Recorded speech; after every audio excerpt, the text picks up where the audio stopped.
Video number 263, sum and difference identity for sine. Just like in cosine in the previous video, you cannot just distribute your trig function over the parentheses. Sine of a minus b definitely does not equal sine a minus sine b. In fact, just plug in, 90 minus 60 and you'll see right away that it's just not going to work. Okay, virtually none of them work out. So you have to use a product, and we're going to show you why it all works right over here. But this is basic. This is definitely the difference of sine of a and b would be the product of sine and cosine.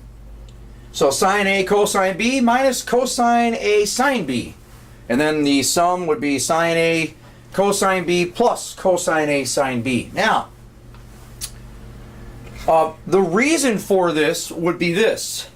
If you take sine of the sum of a and b, and we could definitely use the cofunction of 90 minus a plus b. So we know that, the cofunction of sine would be cosine 90 minus that angle. Okay? If you need to go back to cofunctions, do take a look to be reminded of that, because you need to know that in order to prove this.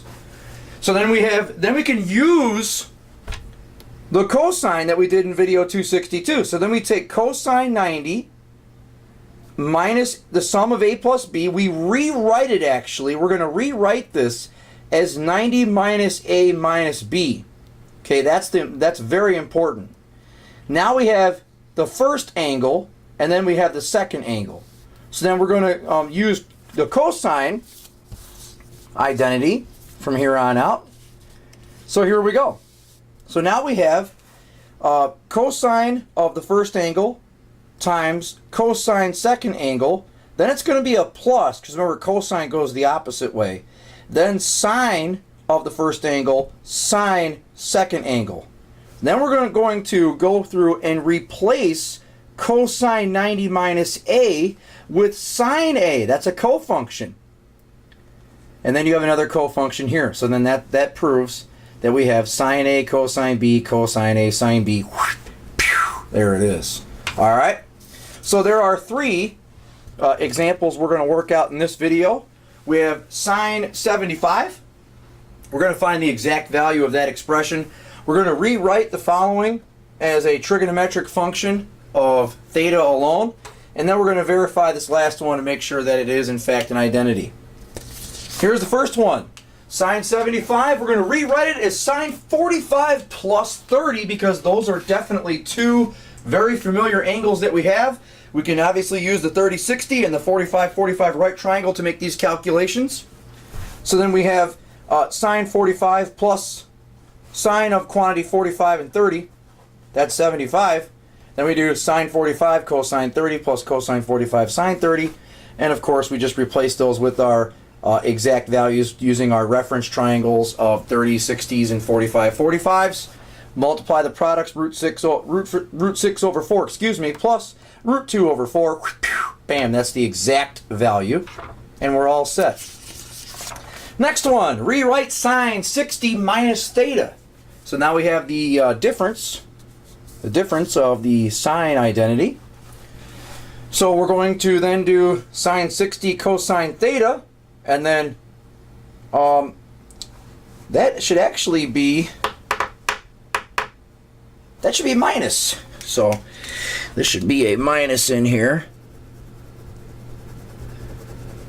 So minus cosine 60 sine A. This is minus here. And of course, that'll be a minus there. So, and I guess it's a healthy reminder that you can easily make a mistake. Just remind ourselves that sine is the one you can trust the sign, I guess, for. That's one thing you can think of. So sine, you can trust the sign, right? Cosine, you can do the opposite. This was in video 262. The minus became a plus.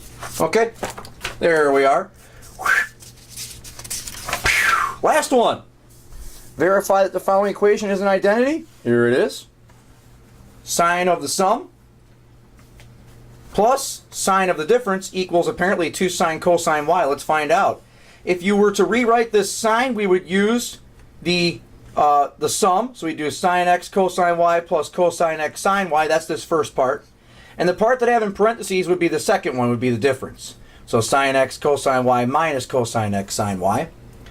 Then, of course, if you distribute, not distribute, but if you just go ahead and combine cosine x sine y, cosine x sine y, 1's minus 1's plus, they obviously cancel. You're left with one of those and another one of those. You're left with what? Two of them. Two sine x cosine y's. So therefore, the left side is the right side. So we have verified that this equation is definitely a trig identity. All right, so there you have it, the sum and difference of the sine function.